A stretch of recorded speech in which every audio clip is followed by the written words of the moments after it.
On the first day of 1980, Michael Jackson was still savoring the success of his first solo album, Off the Wall, with its 4 top 10 singles. More than 10 million albums and cassettes had been sold.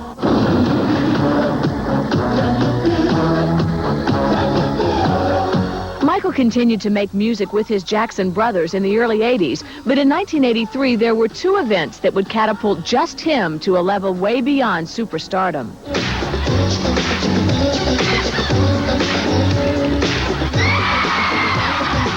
In 1983, he moonwalked with a silver glove for the first time, and he gave the world the thrill of its life.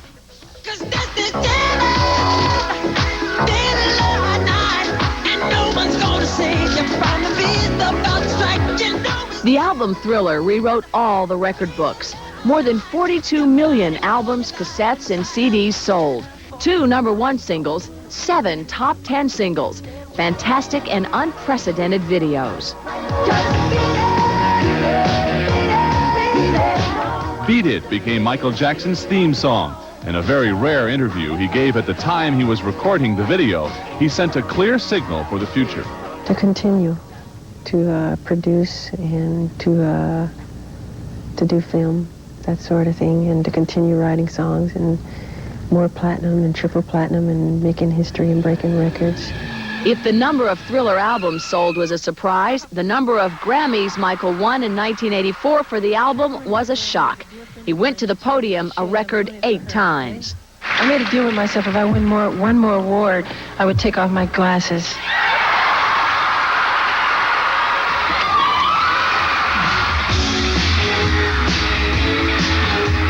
Also in 1984, Michael performed with his brothers for the last time in the Victory Tour. It grossed $90 million, and Michael gave his share to charity.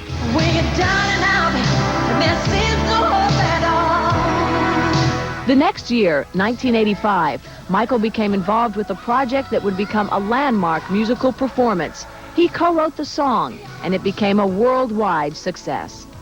Michael Jackson had reached the level where anything he did seemed to require coverage by the tabloids. He was jumped on for his friendship with Elizabeth Taylor, for his chimp, Bubbles, and especially for his desire to sleep in an oxygen chamber.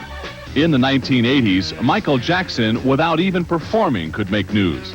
He got a star on Hollywood Boulevard, and the event almost turned into a riot. He sold his snake. He caught fire making a Pepsi commercial. He bought the rights to the Beatles music for $47 million.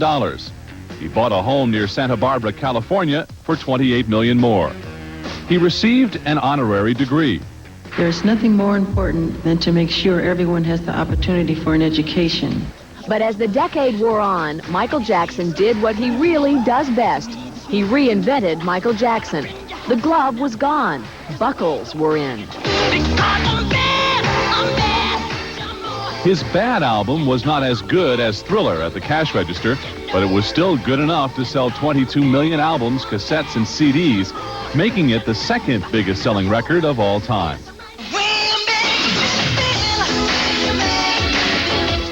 But the critics were standoffish, and the popularity polls in 1988 barely mentioned Michael Jackson.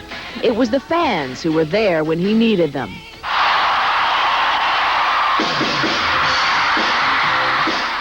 All over the world, screaming, crying, dancing. Japan, Europe, the U.S. 4,400,000 tickets were sold for the 15-month tour. Just to make sure that no one forgot about him at the end of the 80s, Michael Jackson created the biggest-selling home music video ever, Moonwalker. So while the rest of us grew 10 years older in the 80s, Michael Jackson seemed to remain just about what he had always been: talented, unorthodox, elusive, childlike, consummate showman, wonderful singer, dazzling dancer, the most important entertainer of the decade.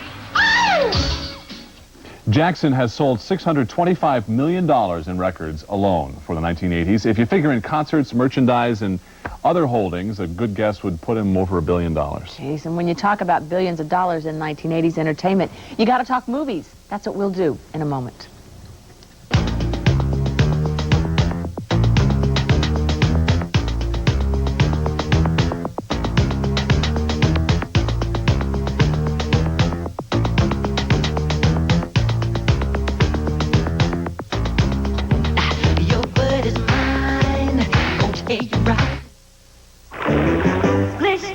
wash my hair in a dash.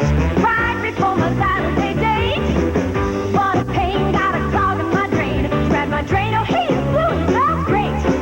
Poured in fresh that liquid Drano, soon that clog was old news. Drano's dynamite on clogs, and now my drain is fresh too. Y'all thought, say goodbye to tough clogs. Fresh as Drano clears your drain and leaves it smelling fresh again. Now it's flishing and the splashing. Liquid Drano clears and deodorizes. For years now, hospitals have been using Tylenol more than all aspirin and ibuprofen brands combined. For instance, back in 1985, hospitals used Tylenol 4 times more than aspirin or ibuprofen.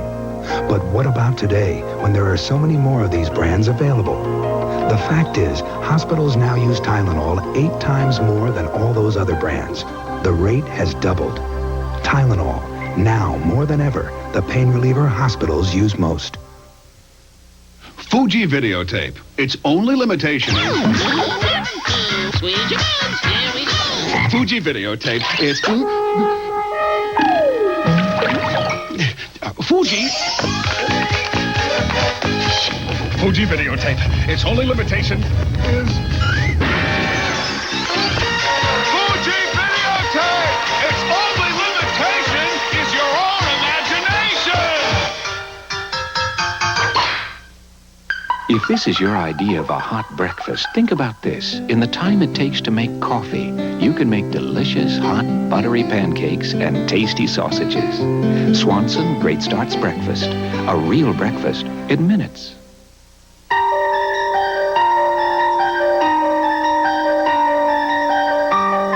Greet the season and your friends with the best. Andre Champagne for the holidays and all year long.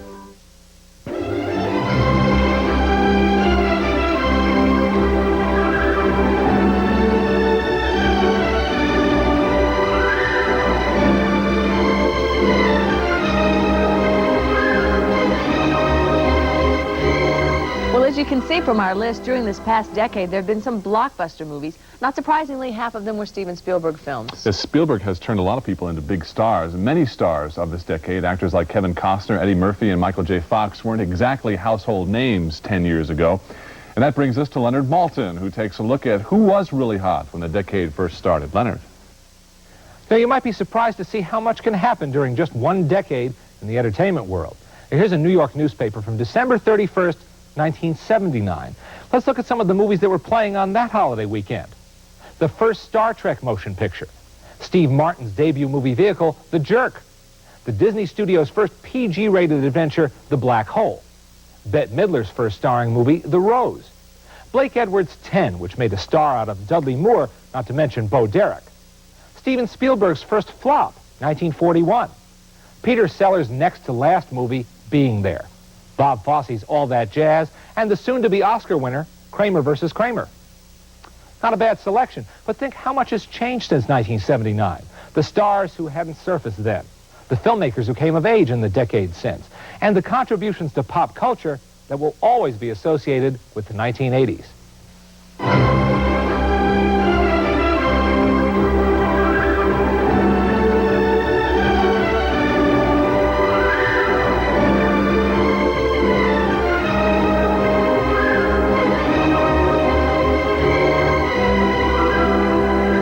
Images to remember, in films that made their mark with the public, if not always with the critics. There were times when it seemed as if the gulf between popular movies and praiseworthy ones was growing impossibly wide. How else to reconcile a decade when millions clamored for the likes of Porky's and Police Academy, while Oscars went to movies that in some cases didn't even make the top 10 box office lists?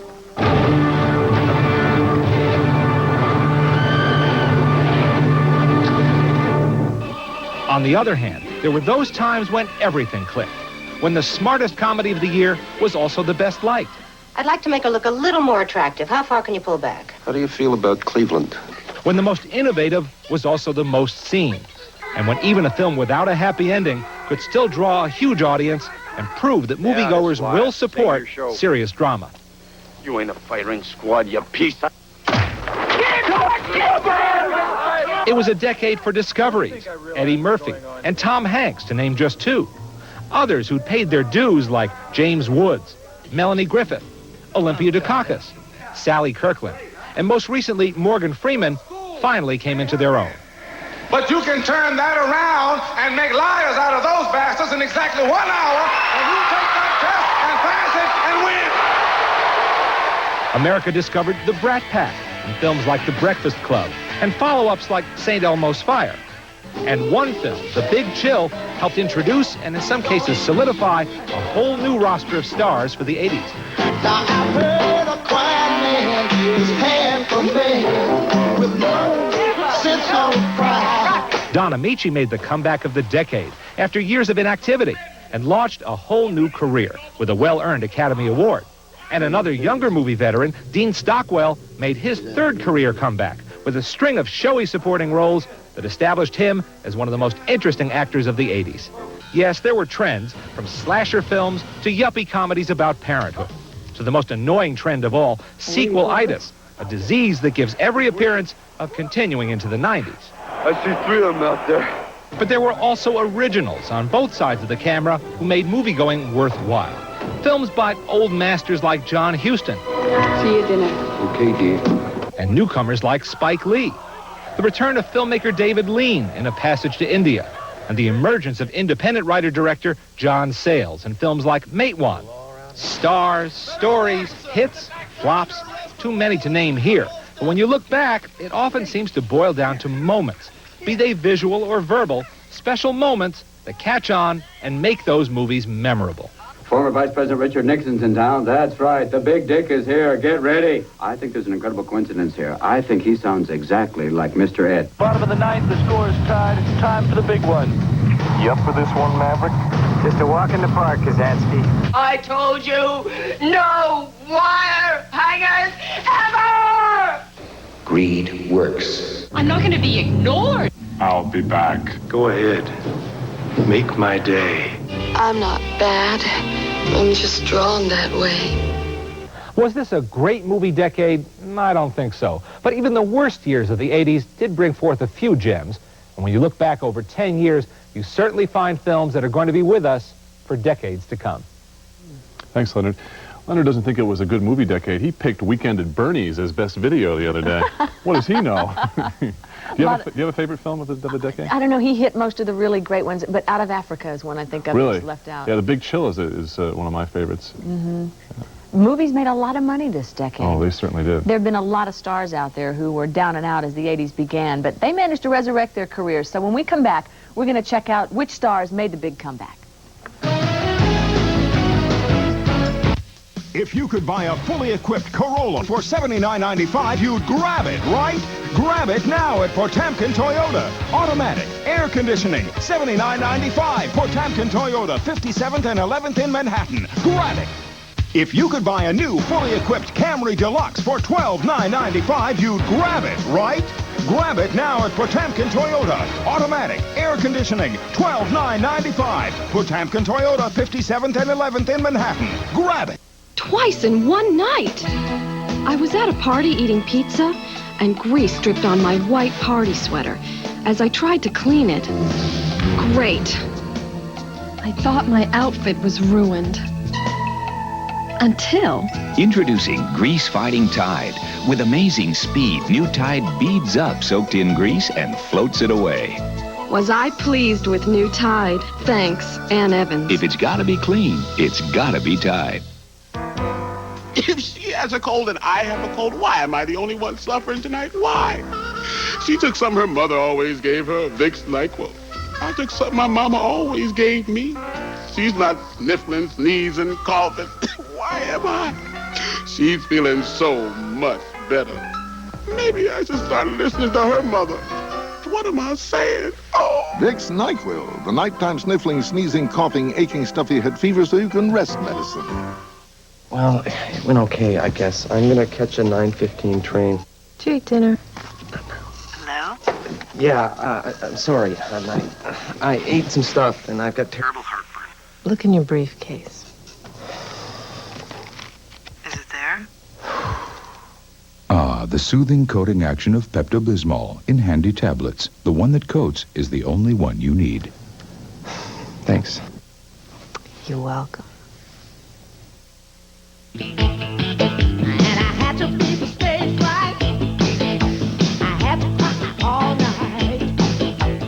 Everybody loves an underdog, that man or woman who fights back against unbelievable odds to win fame and fortune. Sounds like a Hollywood script, maybe so. But in real life, there have been some female stars who made big comebacks during the 80s.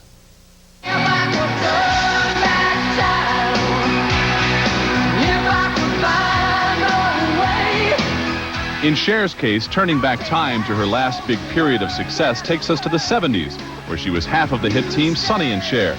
After the two broke up, Cher was counted out, known only for her navel, her bizarre get-ups, and her string of suitors. Determined to bounce back in the 80s, she moved into acting. In 1982, it was Broadway. Then film roles, which made critics take notice. Silkwood, Mask, Witches of Eastwick, and finally, Moonstruck, which took her to the pinnacle of her reborn career with an Oscar. It's been really a difficult struggle to get here. At the beginning of this road, every person in that audience was a person who wouldn't have given, much hope. I mean, if I would have been, a patient on the sick list, I probably would have died. Some say love, it is a river. Another singer belting out an 80s comeback is Bette Midler, whose career was stalled in the 70s with The Rose. I did feel The Rose was a big turning point. I was out of the clubs after that picture. I just licked my wounds and kept on doing what it was that I was able to do, which was to make records and to go on the road until my stock rose again, and they wanted me back. After a performance in a Disney film in 1986, Bette was hardly down and out in Beverly Hills. Her ascent to 80s stardom continued with Outrageous Fortune and Beaches, which provided her with the only #1 hit song she's ever had. The wind is surely beneath her wings, as there is already a Grammy buzz surrounding that ballad. Thank God for you, the wind beneath my wings.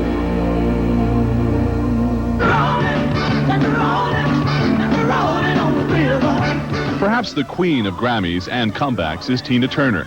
Her last hit was Proud Mary in 1971, and without Ike, she seemed to be going nowhere. But she never gave up. Through the years, the 10 years that I was totally on my own and waiting for my success, I was very patient. I never became frustrated. I was just waiting.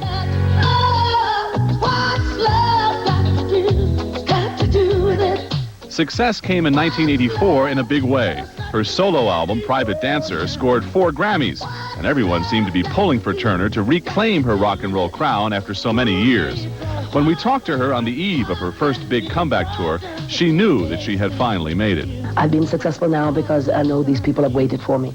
But for my own country to finally come in, it's like, well, all right, I've really done it now. You're rich and you're miserable. I sure don't want to be like you. 1971 was the year Sybil Shepherd had her last big hit in The Last Picture Show. A promising ingenue followed with flops, including a musical, At Long Last Love, and a failed series, The Yellow Rose. Finally, she hit it big in 1985 with the series Moonlighting. There's a lot of pressure to be good, but you can't be real good if you're real nervous and tense. You got to relax and let it happen. It's still happening for Shepherd, who just finished filming Texasville, the sequel to the star almost 20 years ago. A television series has also written the comeback story for Angela Lansbury. Before Murder, She Wrote, the established star of stage and screen had offers that trickled into a lead role in Bed Knobs and Broomsticks in 1971. With the introduction of her top 10 CBS series in 1984, she is back in demands and known all over the world for her work. Of course, that is what has given me the success that I've enjoyed these past nearly 6 years in Murder, She Wrote, because I've reached audience who never even knew who I was. And there is more of a chance than ever for people to see Angela Lansbury and other TV stars. 10 years ago, there were 73 million television sets in this country. Today, their number has more than doubled to 160 million. There were also some men who made triumphant returns in the past decade, and there are a choice few who found their welcome back surprising, while audiences found it well-deserved. Welcome back. Your dreams were your ticket out. In the 70s, he was on top of the world as Vinnie Barbarino in Welcome Back, Kotter, and as the star of Saturday Night Fever. But John Travolta soon wore out his welcome with a string of bombs like Moment by Moment and Perfect, which made him a less than perfect box office bet. It took until the end of the 80s decade to finally be welcomed back in the comedy hit Look Who's Talking. For the first 10 years of my career, I was the first choice for scripts, and for about 3 or 4 years, I was the second or third choice for scripts, and now maybe I'll be the first choice again. Another actor who had a career on the back burner is Richard Dreyfuss. After hits like Jaws, Close Encounters, and The Goodbye Girl, for which he won an Oscar, his career fizzled as a substance abuse problem took over. In the 80s, he cleaned up his act, and acting in Down and Out in Beverly Hills brought him back to the limelight and other starring roles. That same film is also credited with giving jump starts to the careers of Nick Nolte and Little Richard. You see, folks, everything that every aspiring young Donnie and Marie will need to succeed as the stars of this show is in this case. This is how most people remember Donny Osmond, and indeed his biggest hit was in the 70s with One Bad Apple. In the decade of the 80s, he changed his image and went against the odds by having a comeback with a new album. Soldier of Love hit the top 10, and Donny Osmond was finally taken seriously. There are a lot of disadvantages of hitting it big when you're little, and to make that transition into a serious entertainer, for people to look at you in a little different light and a little bit more of a serious mode. But it's happening.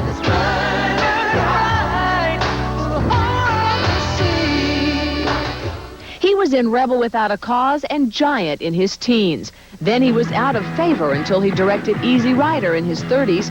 Now in his 50s, Dennis Hopper is hot again for a reason. I changed. I went through mental institution, drug and alcohol rehabs, and jail and all sorts of stuff. A role in Blue Velvet signaled his return, but it was his portrayal in Hoosiers that earned Hopper an Oscar nomination, and he says the word comeback no longer phases him. I've had so many. It's like, what round is it? It was in the 60s that this actor picked up an Emmy for the series I Spy. Afterwards, his television appearances consisted mainly of commercial endorsements and the voice of a cartoon character. Hey, hey, hey.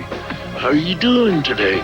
But hey, after having his series turned down by one network, it was picked up by NBC, and The Cosby Show made Bill Cosby the TV man of the decade. There was one time when O.J. Simpson was the hottest male, so forth and so on, and he took the black spot. He said, you have the top 10, and he said, well, we have to find one black fellow, and so O.J. Simpson went into that spot. So it's my turn in the barrel now. I mean, it doesn't impress me. There may be trends and waves of fashion, but the talented people always manage to find their way to the top. You are right. It wasn't just stars, though, that bounced back during the last decade. Many television shows thought dead and buried were resurrected by a wave of nostalgia. We're going to show you the best of the reruns when Entertainment This Week gets back.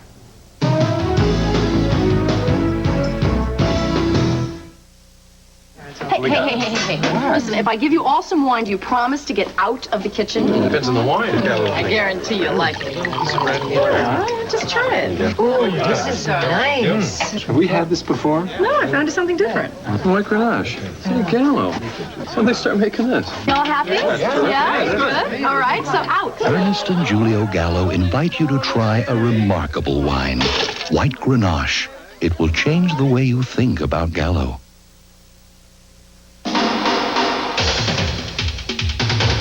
People use all kinds of sophisticated machines to raise their heart rate. We'd like to recommend another one. The pulse-quickening technology of Ford Probe. It'll get your motor running.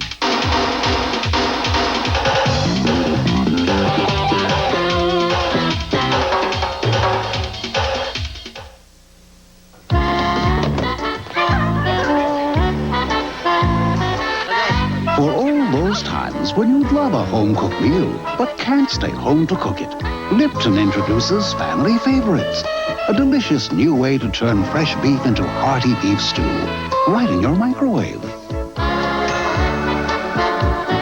Lipton Family Favorites, home cooking for people who can't stay home cooking. Because kids won't sit still for more than half a second. It's a little blurred, isn't it? And because sometimes there's just not enough light. Isn't that a little dark? Fuji is introducing a new type of film. You always bring extra film. I forgot. Fuji. What, film? Super HG 400. A new, faster, fine-grained film for better pictures in almost any situation. I thought you said Ryan never sat still. He didn't. Super HG 400. So what happened? Now, almost anyone can take a good picture. I don't know.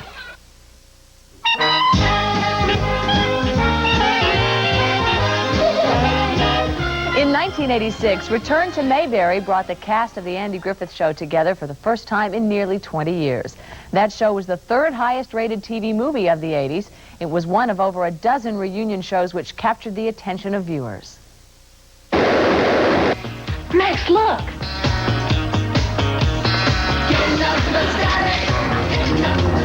Missed it by that much. There's not going to be any gunfighting in my town as long as I can help it. In the 80s, what's new was old again. The television viewers of the 50s, 60s, and 70s demanded more nostalgia this decade. Instead of a trip to the future, audiences journeyed back to the past. After 15 years, we're finally rescued. Rescue? It started as far back as 1978, when Rescue from Gilligan's Island ranked The Castaways as the 5th highest show that year. So by the time the 80s rolled around, all three networks were scrambling into production with their own little blasts to the past. Ow! There was I Dream of Jeannie 15 years later. Then came the return of Perry Mason, the reteaming of the $6 Million Man and the Bionic Woman, and the memorable Return to Mayberry. We've all changed a little bit, and I think that's what's relevant about it, is the audience's ability to relate to these characters, and they've changed too in the 20 years since the show was on. He's a good one, ain't he, Paul? Good. Lots of the original shows still live in reruns, but baby boomers wanted to see what happened to those families they loved in years gone by. Be fair, Wally. If you got divorced and lost your job and had 2 growing boys, where would you go? The Beeve returned in a series, the Brady Girls got married, a wedding got the 8 is Enough clan back together, and James Arness and the late Amanda Blake returned to Main Street for Gunsmoke returned to Dodge in 1987. Really good shows to begin with, and over a number of years they gathered a large and loyal audience, and that same group of people is out there for the most part. Lassie returned with lots of new additions to the cast. Mission Impossible launched a new show based on the old idea. Star Trek The Next Generation introduced Trekkies to a whole new crew on the USS Enterprise. More? Well, of course there's more. I was just thinking of a way to word it. Don Adams and Barbara Feldon are familiar faces that have been seen other places, but it's Max and 99 that audiences want to remember. People get upset if you don't.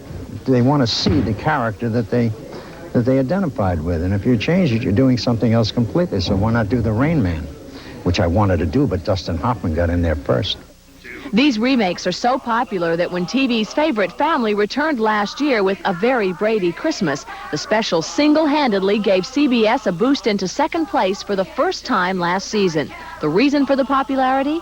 There's an incredible longevity to this, and the fact that we've got 85,000 outlets, I mean, cables and numbers and channels and all that sort of thing, they're almost literally won't be recognized.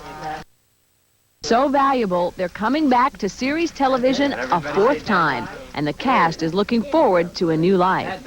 We have an audience out there of little kids that keep being born, that latch on to us because we're on every morning somewhere in the United States, all over the world. Actually, we're in over 60 countries. So I think they're going to be appealing to like 3 different levels of audience, and it's going to be a neat trick if we can pull it off. And reunions continue on into the 1990s. NBC will air The Death of the Incredible Hulk in February, and the Love Boat reunion will air in time for Valentine's Day. But this voyage, the boat sails on CBS, not ABC. The late-night talk show scene changed dramatically at the start of the 80s when David Letterman's show debuted. Now at the end of this decade, Arsenio Hall is dishing the talk viewers want to hear. But its talk aired in the naked light of day that held people's attention through the 80s. How you doing, Talk Talk?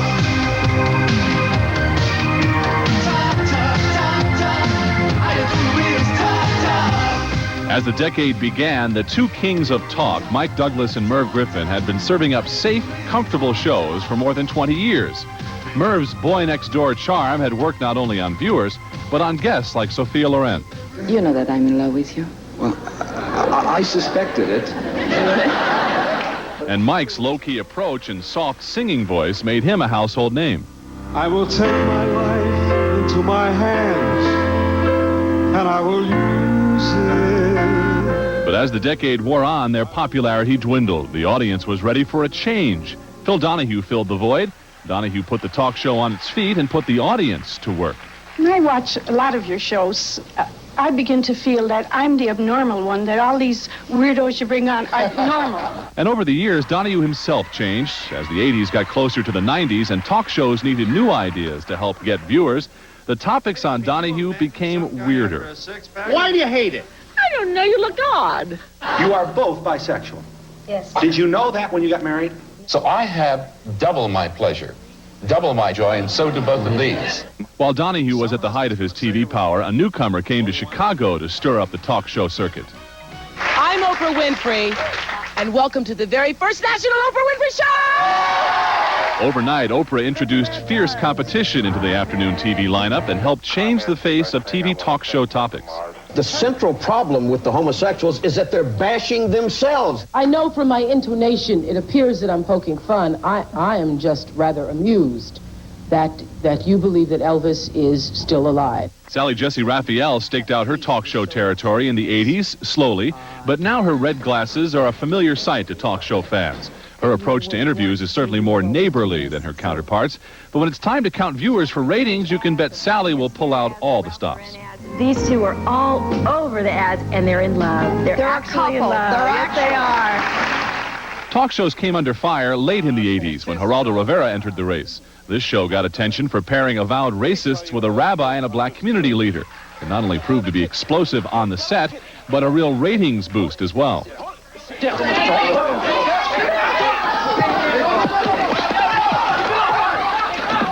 Well, the Geraldo show didn't stop there. Vying for viewers from the established talk shows, the program proved it could compete with the best of them when it came to getting their attention. The latest addition to afternoon talk shows, but no stranger to talk, is Joan Rivers. Following a brief stint as a late-night host, Joan has abandoned her comedy routine style of interviewing for a more relaxed kind of coffee klatch approach. And he's the only boy you ever dated? Basically, yeah. Can I ask you very honestly, did you sleep with him? She still asks those pointed questions you would expect from her, and sometimes she offers advice. And she said, if you want companionship and you want someone to be faithful, go to the pound and buy a dog. As we bound into the 90s, the bottom line is still ratings, and the big question is, how far will talk shows go to get to the top, and how far will the audience go with them?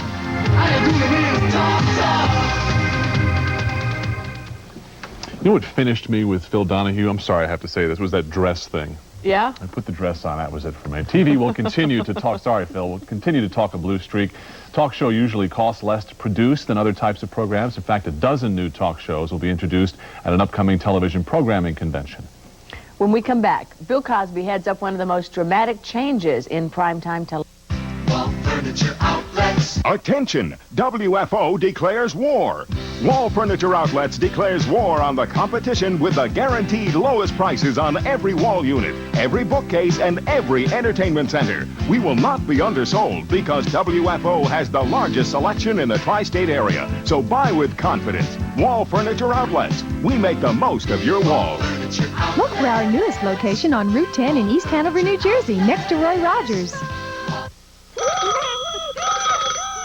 Hello, Santa speaking. Hi, Santa. Phil Rizzuto here for the Money Store with great holiday news for homeowners. What is it, Phil? For a limited time, we're offering a special second mortgage loan as low as 1% below prime. As low as 1% below prime? Right. The rate is fixed and the low monthly payments never change. Oh, you can't beat the Money Store. I'm off to spread the cheer. Don't forget our local toll-free number. Ho, ho, ho! 1-800-LOAN-YES! See this number? This is what it stands for. It's the patent number of a unique conditioner that leaves hair fuller. Who's got that patent? Prell. Yes, Prell. We've developed a clean rinse formula. Nothing rinses cleaner. so nothing leaves hair fuller. Our conditioner is so unique, we've got a patent on it. Prell, the cleaner the rinse, the fuller the hair. Everywhere in the world news is happening. Channel 7 Eyewitness News at 6 and ABC's World News Tonight are there. Everywhere. Bill Butel, New York's most experienced anchorman. Everywhere. Bringing home the stories that matter. Everywhere. Peter Jennings. Everywhere. Across the nation. And around the world. Everywhere. Together, Channel 7 Eyewitness News at 6 and ABC's World News Tonight with Peter Jennings. We are there. Everywhere.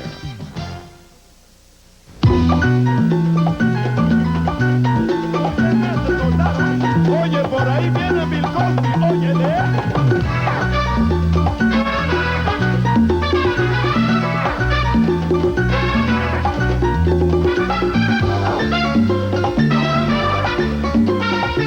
Welcome back to Entertainment This Week. I'm John Tesh. And I'm Lisa Gibbons. Bill Cosby took one of TV's oldest formats, the family situation comedy, added his personal touch, and in the process eradicated years of black stereotypes on TV. As our special contributor Marla Gibbs explains, Cosby's success is only one measure of the changing role of blacks on TV. Florence!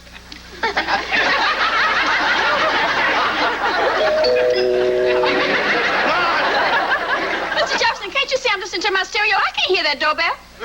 When the decade began, The Jeffersons was one of the top 10 TV shows. The unusual thing about it was one of the few primetime series that had a predominantly black cast. Since that time, blacks have gone on to increasing success, and more of us, like me, have our own TV shows. I've gone from playing the maid in The Jeffersons to starring in 227. It's in comedy that blacks have made their biggest gains. Good morning, Arnold. Rise and shine. Better not let Willis hear you say the word shine. Back in Harlem, that's fighting talk. Different Strokes and Benson are representative of sitcoms that showcase black stars. It's very obvious, Mr. Dubois, that you are the black candidate. It's also equally obvious, Senator Tyler, that you are the bald candidate. The series about a butler who rose to become lieutenant governor mirrored the change in the kinds of roles blacks are now playing. If it had been a white person playing the role, we would never have thought of that. We just thought of it as fun. But because it was a black man, this is where you get into the whole idea of, well, what's the image of a black man? And I'm saying that it can be anything. Cliff, why do we have 4 children? Then came The Cosby Show in 1984. This comedy about upper-middle-class black professionals in a family situation is not only the biggest ratings earner of the 80s, it's the most successful program in TV history. My happiness is the pure fact that the American public is voting. They're voting for good programming regardless of what the color is. Yeah, she's a special woman, cowboy. What about these kids? Don't that bother you? Well, I thought it might, but it doesn't. It's like they're my own. Instead of lead roles, it's in ensemble shows like Hill Street Blues, St. Elsewhere, and L.A. Law that black actors find the majority of opportunities to act in dramatic series. What's significant is that the roles are not specifically black. You telling me you had a hunch that cops were killing dealers, and you sat on it? Philip Michael Thomas's part in Miami Vice could easily have been interchanged with that of his co-star, Don Johnson. As black actors earn mainstream acceptance in a greater variety of roles, they've learned that popularity brings power. Power that can be used to create their own TV shows. What are you doing? Just getting a feel for the kitchen. Why don't you go get a feel for the dining room? Frank's Place was a big step in that direction. The innovative series was co-produced by Tim Reed, who built on the popularity he earned in WKRP in Cincinnati and Simon & Simon to develop and star in his own show. Seal, I promise you, you leave this world, it's gonna be over my dead body.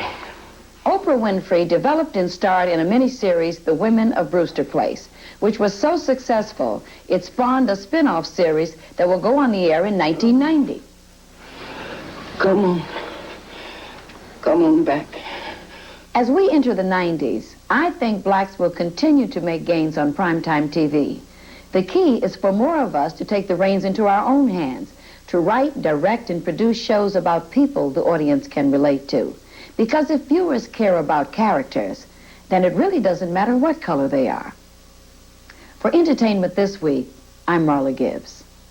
Thank you, Marla. And more black shows are joining the network lineups. NBC has a new show featuring Nell Carter as a school teacher, and on CBS, Whoopi Goldberg will co-star with Gene Stapleton as co-workers in a roadside cafe. When we return, we'll show you how music videos set the whole world dancing to a new beat.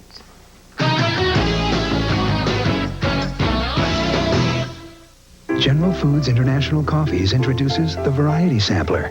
Do I try Cafe Vienna and then Swiss Mocha? Or start with Cafe Francais? Such delicious confusion. It's double Dutch chocolate, I think. What does Cafe Vienna taste like?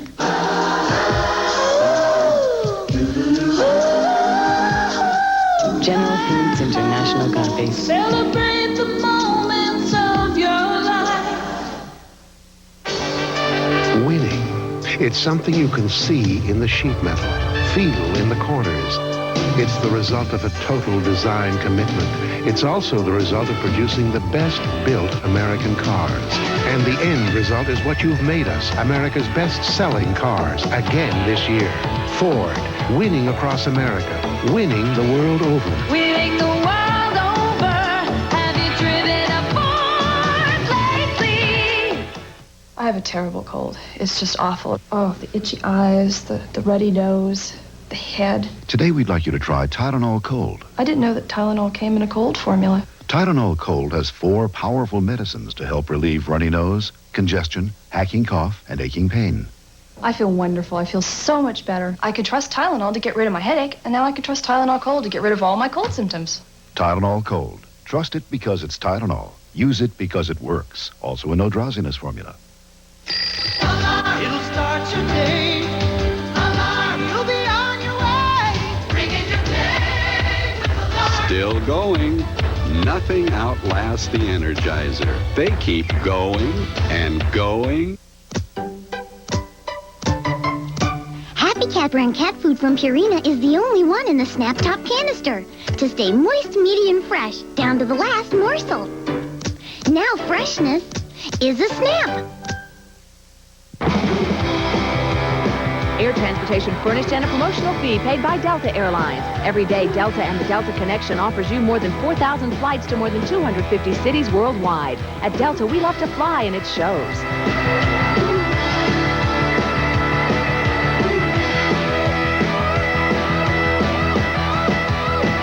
Celebrating a birthday on Saturday, Tracy Ullman is 30. Singer Del Shannon, 50. Actor Jack Lord is 61. Bo Diddley, also 61. And Bert Parks turns 75. And birthday wishes on the last day of the decade go to singer Donna Summer. She's 41. Actor Tim Matheson, 42. Actor Ben Kingsley, 46. John Denver is also 46. Anthony Hopkins is 52. Cowboy star Rex Allen, 67. And composer Julie Stein is 84. Nothing affected the entertainment scene more over the last 10 years than the advent of the music video. It was the engine that drove the train in fashion, TV, and movies, as well as music. Yeah, the test case for the importance of music videos is a simple and self-evident one. It would have been a very different 10 years without them.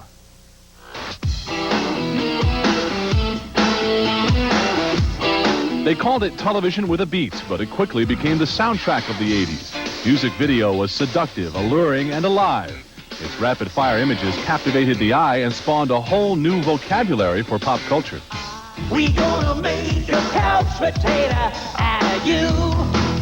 There were some, like funny man Weird Al Yankovic, who quickly found the medium fertile territory for satire, even as its impact began to grow worldwide. When MTV started out, a lot of people thought, I'm not sure if this is going to work. This is a pretty radical concept, having music videos 24 hours a day. Who's going to watch that? Well, apparently a lot of people have. It's kind of addictive in a way. I know that it's just about just about all I watch. I know I probably wouldn't know if World War III started unless Sting wrote a song about it. At the start of the 80s, it was videos like Duran Duran's Girls on Film, Racy images with scantily clad high fashion models ignited a controversy, and it's still easy to see why. But it also set the pace and the style that helped define music video for the rest of the decade. However, it wasn't all just sex and a driving beat. Peter Gabriel's colorful and imaginative Sledgehammer proved that music video could also attain the lofty impact of fine art as well. It wasn't surprising then that the music industry began to recognize achievement in the field with award shows that celebrated the medium. MTV and music videos in general have had such a big influence and effect on our culture. Just the style, the look, the graphics, the pace of it all. Everything seems to have kind of an MTV sheen to it these days. It's a look that cropped up all over TV in the 80s, most notably in soft drink ads that tried to tie in the pop star directly to the product, along with a proliferation of jeans, perfume, and beer commercials that emulated the style of music video.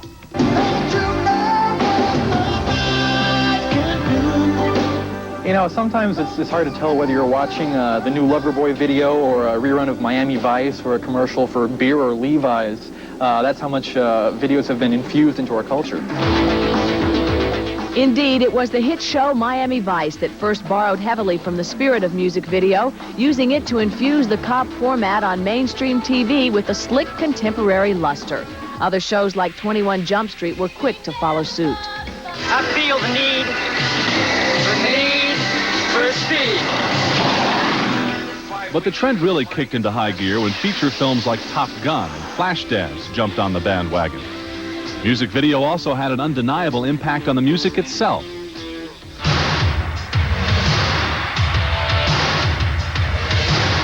Heavy metal bands like Def Leppard and Bon Jovi were inspired by the visual aspects of the medium to take their music to new heights, connecting with hordes of fans on a level that generated a new awareness of lifestyle and fashion. MTV has not only given a big break to a lot of struggling artists, but it's also given a lot of employment to a lot of spandex-clad nymphettes that otherwise would just be roaming the streets looking for work. Yeah, I'm told MTV has a big impact on fashion. In fact, I hear in Cher's next video she's going to be wearing 2 pieces of mint-flavored dental floss and a rubber band, so I think we'll be seeing a lot of that on the streets next year. I gotta love Weird Al, a spokesperson for anything. I know. He narrated that whole piece and did it well. When we come back, we're going to tell you the junk from the 80s that's worth... Wall Furniture Outlets. Attention! WFO declares war. Wall Furniture Outlets declares war on the competition with the guaranteed lowest prices on every wall unit, every bookcase, and every entertainment center. We will not be undersold because WFO has the largest selection in the tri-state area. So buy with confidence. Wall Furniture Outlets. We make the most of your wall. Look for our newest location on Route 10 in East Hanover, New Jersey, next to Roy Rogers. Race fans, it's hot, it's wild! It's the U.S. Hot Rod Camel, Mud, and Monster Truck Racing Championships blasting into Madison Square Garden, January 5th and 6th. Hot Rod bad boys shoot it out in their 2-second funny cars, blowing the board. King Kong monster trucks in a racing rampage. Plus high-flying arena cross, action, action, with the world's best riders. Tickets now! Garden box office and all Ticketmaster locations, January 5th at 7:30 p.m. and again on the 6th at 1:30 and 7:30 p.m. Madison Square Garden, be there, be there, be there. Well, I started on pot about a year ago, but crack really messed me up bad, and I started on that like a month ago. And you know, I just wanted to see what it would, you know, be like. I said, nah, never to me, you know. I can handle it. We tried some. And like, a month later, I couldn't live without it. I mean, I didn't think one time was gonna hurt me. I'm sorry what I put my family through. I never thought this could happen.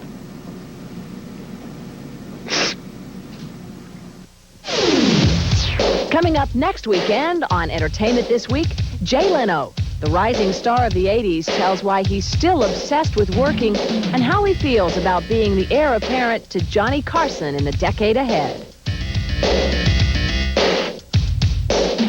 First of all, we're not going to say decade anymore. We're going to say 10 years, right? We come up with a new phrase for it. Okay. E.T. dolls, designer water, celebrity perfume, chunks of the Berlin Wall all symbolize the decade of the 80s. Fine. And some of these items may even be worth saving in the future. To help you decide what, if anything, is worth keeping, Gene Wolfe took a trip through the vast wasteland of mementos from the decade past. The time has come to compile a capsule of the 80s. We gathered some options and asked Matt Brewer of Max Headroom and now Dr. Doctor to comment. See, our theory is that the things you see at a garage sale today is the stuff of tomorrow's museums. I saved my Cabbage Patch doll. Oh, my God, you just can't take your mitts off that, can you? Well, I can't take my mitts off this great talking Pee Wee Herman doll. See, it says, I talk, see the back panel, and it comes complete with dentures, too. Does it say, I know you are, but what am I? Well, bingo, yes it does, and it also says, I love you, and arg, which is a cool line in itself. I didn't say we're Rubik's Cube, because I could never do it in the first place. No, it's very simple. It's also a great way to clip your nails. This fits me perfectly. I mean, phones everywhere. Car phones, portable phones. Oh, it's my agent. I know, it was the only job I could get. Anything Batman, you say, from the 80s is already valuable. Gotta be. Is it gonna be a nuclear meltdown? Fantastic. We'll be able to just regurgitate all that plastic in the 90s. And one of the things people will definitely remember from the 80s is sushi, which is very difficult to say with braces. Yes, a little California roll behind each ear, and Flipper will go nuts for me. Here we go. Another relic from the 80s, an Indiana Jones straw hat with an expandable headband, in case you're feeling really good about yourself. Here we see some leftover albums from the 80s. On the top, we see the We Are the World album. This was actually the follow-up album by Michael Landon. It followed his first album, which was We Have Our Hair Curled.